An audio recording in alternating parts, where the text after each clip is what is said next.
Hey guys, this is Peter Cunha, your New Jersey real estate giant, broker owner of Open Doors, and it's at Fireside Chat time again. And I have my buddy, Mr. Duffy, with me from Allstate Insurance.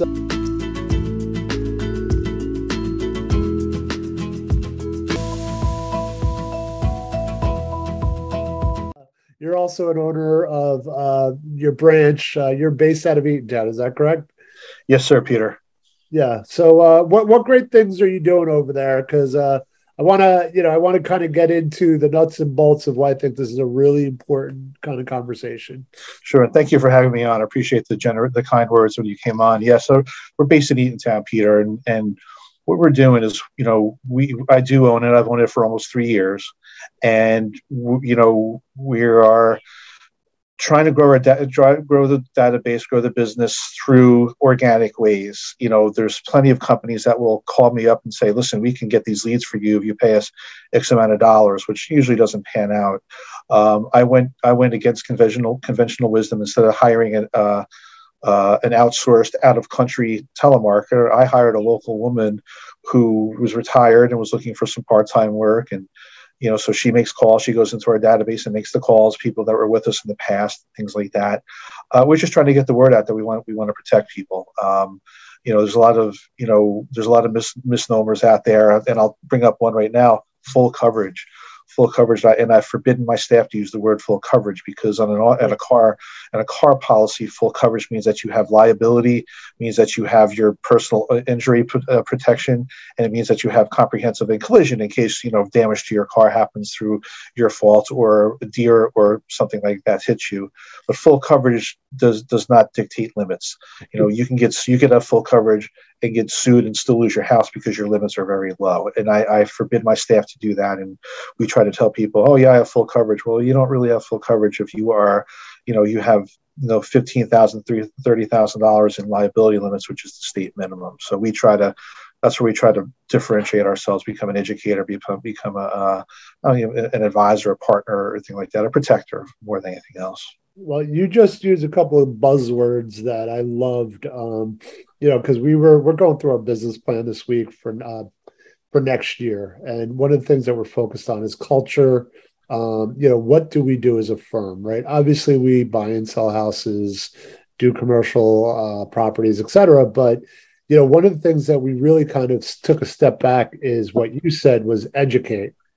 And what I mean by educate is we're doing a lot of free stuff, whether it's geared towards a buyer, a seller, even other realtors, just kind of giving back, because not enough people are doing that. And I think that part of the misnomer is that we're just looking to get stuff done, as opposed to giving people options and telling them, hey, listen, this is what I recommend. At the end of the day, you're the one that has to sign it and pay for it.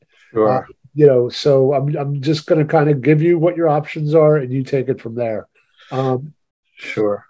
No, it's you're right, because you could, Allstate has all sorts of more data than you can believe about customer retention and wrapping around the arms around the customer and this and that. And yeah, we have, besides home and auto, we have plenty of other products: life insurance, IRAs, mutual funds, things like that. But at the end of the day, you could have six products with a customer, and if one of those isn't right and they need that product and it doesn't serve them, you lose that, and all that work goes for nothing. So more than an arm around the customer and a checkbox, you just really want to be there, educate them, to use that word again, let them know what they have, what they don't have, and all that.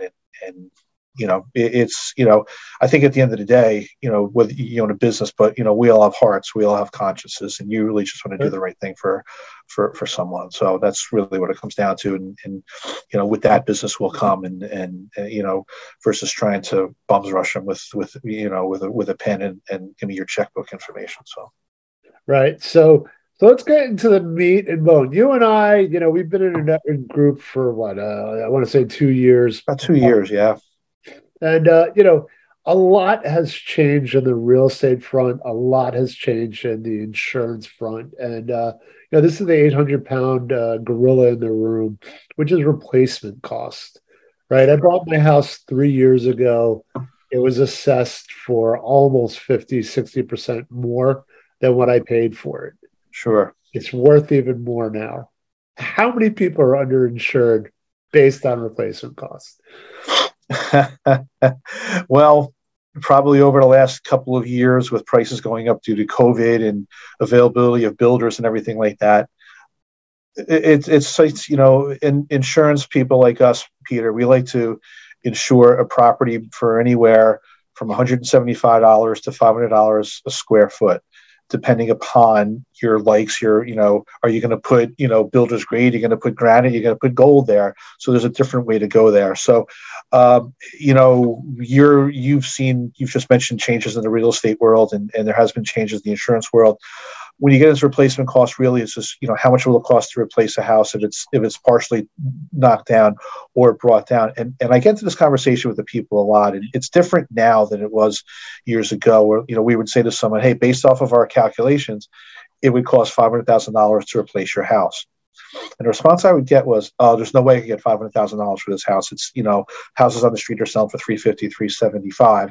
So I think that's overinsured. And I explained to him, well, if you and I went down to Home Depot with our truck and all that, and we bought all the materials and built it, it would cost $500,000 to replace this, because we don't insure for market value. We insure for replacement costs, depending on which side of the seesaw it is. I used to give another example of, you get on Route 35 into Mantoloking and Lovelet and all that. There are some pretty small houses there on some nice lots that are right by the ocean. And, you could probably go down there today and buy a house for $1 million, but the home to replacement cost to replace the structure on the property is $250,000. So because of that, it's going to be insured for $250,000. We're insuring for the structure. We're not insuring for market cost or the land. But I would say, yes, it would be worthwhile for people to retake a look at your, based on your square footage, multiply 300 by your square footage and see what your home is insured for. If not, then it's really worth a call to your agent to give that a look. So, no, it's the craziest thing, because I've seen people. I was just talking to a client that bought, I want to say like 3 years ago, and he paid $300 for his house. His house is worth $500 and change, and I'm sure like nobody, including myself, wants to pay more in insurance than they have to, but it's such a short myopic way of thinking of these things. So it's, it's what I think people should do is talk to you, see what they should be insured for, and you'll give them like a detailed analysis. You do it for all my clients. Sure. That's what I love about you, Brian. It's kind of, you really just kind of, you give it in layman's terms, right? I remember I did insurance and I just wanted to bang my head. And I know that the guy was doing a great job, but it's like, I don't, I know you're trying to get really, really granular, but like I told you what I needed, like just get me a quote, please.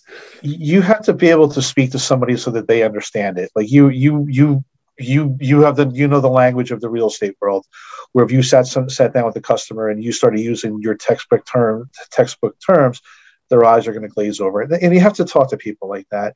I would like to go back to replacement costs for 1 second, Peter, and with a little mathematical problem here, and then we can carry forward. There's something called a co-insurance penalty. I'm not sure if you've ever heard of that or not. So let's take, for example, a house that would cost $1 million to replace, nothing to do with market value or anything like that, but how much it would cost to replace if it burnt down. Okay. In $1 million house, okay, if someone was to underinsure their house, let's call it at $600,000, okay, cost $1 million to replace based on estimates, building estimates, and everything like that, but they insure it for $600,000. If there is a total loss on the house, they are not going to get $600,000, and they're not going to get $1 million. What they're going to get is they're going to get 60% of whatever it costs to replace the house, because $600,000 divided by 1 million is 60%.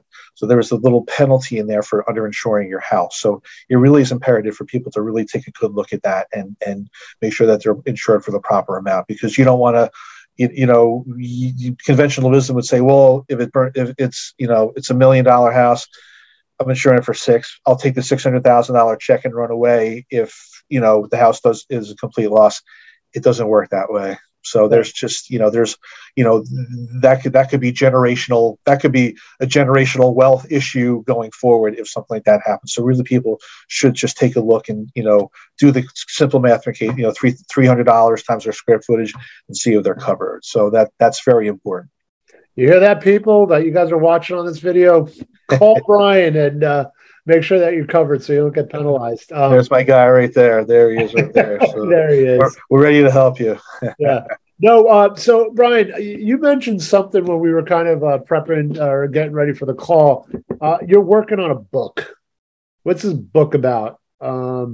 You've had many hats. This is something that we share. If you agree with this, we've done many things in our lifetime, right? I used to be a Wall Street trader, professional poker player. I used to do sales, and now I'm in real estate. I've been doing it for 10 years. And, you've been with Allstate for 3. Give us your background. How did you get here? What's this book about? Sure, Peter. Let me start in 2005 to the present. And then I'll start from the very beginning, because I think there's 2 stories to tell. In 2005, I got a job at a bank in North Jersey. What I was in charge of was, and that bank's been purchased by another bank, so I'm not going to get into name of it and all that.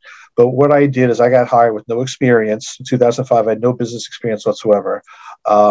This gentleman took a chance on me, and I think I went in there and I succeeded. I was in charge of. I started selling non-FDIC insured products, annuities, mutual funds, life insurance. I created a reverse mortgage program. As it grew, as I grew the book, that division of the business got bigger, and that's I was not tainted from working at a bank or an insurance agency, so I kind of went in there with the culture of the bank, and I did both. And it was a very good culture. It was more of an advisory culture than sales, call it that. Right. Pardon me. A couple of years ago, we started to see some differences in opinion and all that. I wanted to go one direction. The board wanted to go in a different direction. And when you come to like that, the board went in their direction and I went in mine. And that's when I came upon Allstate about 3 years ago. And I own the business. I show up. You take your punches. You take the good with the bad. You can work as much or as little as you want. And like we work probably 40 hours a week times 2, and then you're on the phone home at night and all that. We're all looking at our phone at the games and all that. So, but I love it. It's me. Like, it falls on me. I don't have the board of directors to answer to. So I've been in the business world probably about 15, 16 years, call it the business world. I was at the bank for, I did a lot of, at the bank, I did a lot of lobbying on Capitol Hill for small banks that got into insurance. So I would take the train down to Capitol Hill, was there plenty of times, walked the halls of the Capitol building, saw some neat stuff down there that, the common eye doesn't get to see. So I'll never forget that time that I was there. Met some great people along the way, people who I still consult with today. So I'm a late starter in the business world, so I think I have a long way to go. So, but, yeah, this is interesting that you say that, because I'm like 9 years young, right? Like, that's the way I look at it. Yeah. I have the rest of my life to be doing this, and it's a lot more rewarding to actually help people. It is trouble. So it is. So let me go back to the beginning, Peter. Fresh out of high school, lost like a lot of the people are at the time. I didn't really go to college. I got a job as a mailman, local to where I lived in the Jersey Shore. It was great stuff for about 5 years. I was young, beer money, living at home was awesome. Then, a couple of years later, I'm married. I have another kid on the way, and the money isn't where it is. And I bartended at a place called Kelly's Tavern in Neptune City, a shameless plug, but I worked there for 42 years, left a couple of years ago. Great friends of mine. I'd do anything for them. I just left there a couple of years ago, big party, the band and everything. It was pretty cool. But as I was a mailman, I realized that I couldn't do it forever. So when I was around, I don't know, 28, 30, I think it was 30, Peter, I realized I had to do something, and that something had to go to college, because I was working at the post office 6 days a week, and tending bar 3 nights a week, and missing. But my biggest regret there, Peter, is missing a lot of the hockey games, the soccer games, and things like that. And that's something I'll never get back, and I feel bad about that. But as I missed that, I was in college. I went to Brookdale College for 3 years. I got my 2-year degree, and then I transitioned to Kean University for 3 more years to get years 3 and 4. So I graduated at 37, 6 years of college, working the 2 jobs, and I got my bachelor's degree from Kean there. And it was a lot. I feel it now more than I did then, because I didn't think it was any big deal then. So I just needed to improve myself, and I realized I wanted to get these kids through college and leave them something when I'm gone. As I started looking for a job, I started to do everything that job seekers do. Monster.com. I don't even know if that exists anymore. Sending resumes. Does it? Okay. Sending resumes out to the New York Times, getting these crappy interviews down on Wall Street and things like that. And I realized that it wasn't working. Maybe did I waste my time going to school for 6 years and missing all this and that? And wondering one day, walking the mail route, Peter, how can I get in front of people to try to get a job? How do I get in front of Eureka? Went home that night, Peter, printed up 20 resumes, and I started knocking on doors in the mail route the next day. That's how I got my job in the bank that I worked at, because one of my customers was the CEO of the bank that I ended up getting the job at. That's how I got my start to the corporate world. Very unconventional. When I was going to, I think it's different now, but when I was going to school, Peter, I was totally the oldest guy there. Stood out like a sore thumb. There was no online classes or anything like that. I had taken correspondence classes through Thomas Edison University, where you typed up homework, you mailed it out, and 2 or 3 weeks later you came back with a grade. So it wasn't as quick as it is now. But I got the job, and I was on a nonprofit here in Monmouth County that helped my mother when she was ill, and the guy there said, "Hey, you should write a book about what you went through." And I wasn't quite sure I wanted to write a book, but I did want to speak to other people and help out. And I've had people, on occasion come up to me and say, "Hey, listen, what you did, it inspired my husband to do the same thing. So thank you." And that hits you here in the heart. That that's something that somebody did something to improve themselves because you did it. And I didn't, nothing in return. I didn't try to give anything out, but I inspired somebody.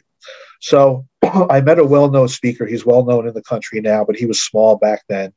And he said, if you're going to speak, write a book, because nobody will really care what you have to say unless you have some legitimacy. So I wrote a book. On and off for, God, it's about 23,000 words right now, Peter. And I wrote it in airplanes and trains and lunchtimes, all this. When I left the bank a couple of years ago and came to Allstate, I kind of dusted it off to the side. And I realize now that maybe Allstate's my last chapter in it. And so really the book is about what I went through, mistakes I made along the way. Don't wait like I did. I waited. The big word I use, Peter, is permission. I waited for permission to improve myself, to better myself, and I didn't need permission. And I wrote the book to use it as a platform to get up and speak at colleges. I've spoken at Brookdale, I've spoken at Kean University. I've been a student mentor for quite a while. Listen, don't wait around like I did. Go do what you want to do now. If you want to make a move, don't wait for somebody to come tap you on the shoulder and say, "Go ahead, it's your turn." No, do it now. I am giving you permission to do that. And that's kind of what the book is about, Peter. I think I just want to, I think it'll be cool to have a book to say, "Hey, listen, here's a book. Can I speak at your group?" And I think that might be my last step in my working world, working with taking Allstate to retirement. But I'd like to be able to get up there and inspire the people to improve themselves. And I think with COVID hitting and job pivoting and work from home and the big resignation and quiet quitting and all that, maybe I can help people. And that's why I just want to get out there and help. I'm not going to make any money off this book, Peter. Self-publishing, I don't know. I have a publisher waiting who's kind of scratching their head wondering where it is. But I did it more to use it as say, "Hey, look, I just went through all this. Don't go see this book here. I wrote this book about all I went through. Don't you go through that. Just make the change now and go." So that's kind of what the book is all about, Peter.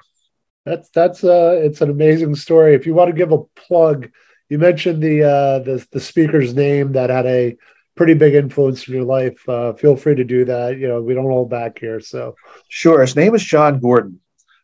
His biggest book that he's written to date, and he's written a lot of books. They're paramours, as they call them. He uses a farmer as a dog and this and that.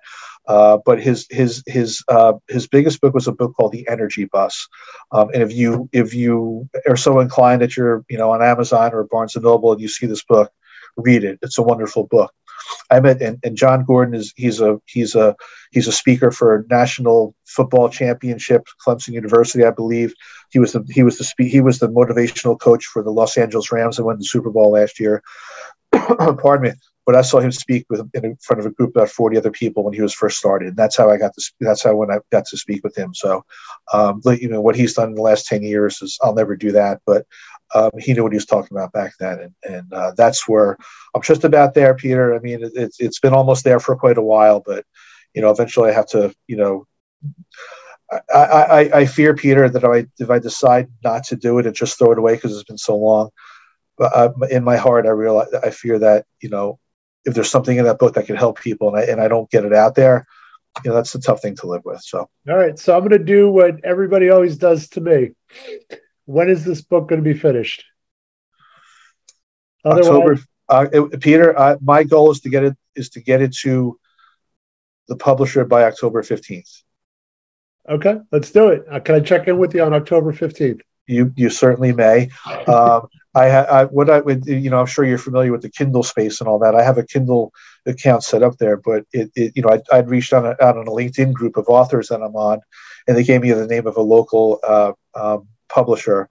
So I've been working with them. So I have some time in my life over the next month where the house is going to be quiet, so I might be able to. My goal is to finish it then. I wanted to finish it this past January 1st, but I caught COVID in December, and I lost a lot of motivation, a lot of energy, and all that. And I still, I get home at night, I'm still tired from that. And it's what's that long-term COVID, I think it's called. So, but I need to do it or not do it, and I just can't let it sit there forever. So, but my goal is to get it to the publisher by October 15th. What happens from there, Peter? I don't quite know, but we'll start from there. You would know that better than me. You've got a few books out there. So baby steps, baby. Baby steps. Yeah.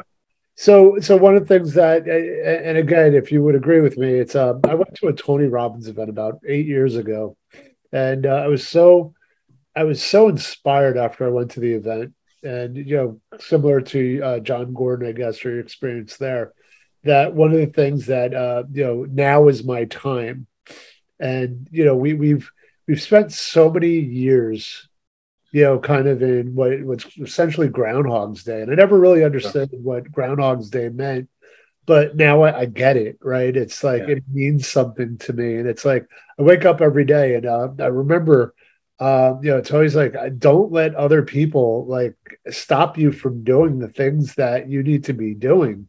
Yeah. And don't be bashful about it. If it makes people feel uncomfortable, let them be uncomfortable.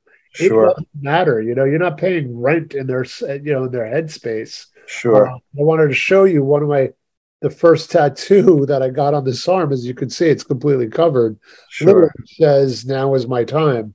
Sure. And I've worn it like a badge of honor since. So really compelling story. Yeah. Funny you say that because, and I heard this somewhere, I don't know where I heard it, but you're either making your decisions or someone's making them for you.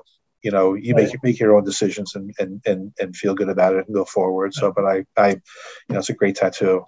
Yeah, no, and it's funny because the concept of failure, what was the other thing that I like? Failure, it's only failure if you don't learn from it, right? And your ageism, we'll call it. It's Napoleon Hill. One of my favorite concepts of Napoleon Hill, Think and Grow Rich, is life doesn't start until you're 40. Right. Because you have to go through a series of events that you just can't experience as a young person. Now, listen, there's life, by all means, people experience things that are shocking and traumatizing, and they can learn from it. But typically most people have to go through, like people get married and divorced, right? And sure. Otherwise it could just be all hunky dory. And that's one thing that I kind of appreciate, because like you, I've transitioned from different jobs. Yeah. And I've learned the different skill sets, or I've taken the different skill sets from those different jobs. And, that's, who we are is where you're at right now. Yeah. You're right. And what you're where you're supposed to be. Like, you're right now, you're sitting there for a reason. I'm sitting here for a reason. And you may not see this 6 months ago, 6 years ago, 20 years ago. Did I think I'd be here? No, I didn't think that. But yeah, here we are, and I'm ready to improve this business so I can, sell it, leave it behind, so that, my family has something to that's what's important to me. So I love what you're saying, because like legacy is everything to me. I grew up Portuguese immigrants. They certainly did a lot. I will never be able to do as much as they did. Sure. But the funny part is, like, my wife and I were buying a condo in Portugal, right? Yeah. Why? Because listen, I don't want to be doing. I love what I'm doing right now, but I don't want to be doing it forever. Sure. Yeah, no, I get it. There's and I forget the name of the speaker or podcast, what you call it. There's a podcast out there called Die Empty. Essentially, the concept is die with the gas tank empty. Don't leave anything, don't leave any bullets in the gun per se. Just go and live and do what you got to do. So, buying a place in Portugal, that's you're getting there. You're going to die empty because you bought that place. So that's good. Yeah. And all right, so I got to put you on the spot. We've been talking for a while here. What's the number one book you would recommend to somebody just trying to find their way right now? The number one book, Moneyball. Really? Moneyball. I was expecting something different, but please share. Well, it's about baseball and all that, and versus the movie that gets a little bit of tediness a little bit in the middle of the book, but they run that team at that point. And obviously, it's 20 years later. But they run that team. They find the value of as it's mentioned in the book, the island of misfit toys. Like, you find the value in the different parts of your job that work and make it work. You don't need the big, you don't need the Aaron Judge player. We'd all love to have him, but there's big talk. He hit his 60th last night, but his contract's going to be through the roof next year.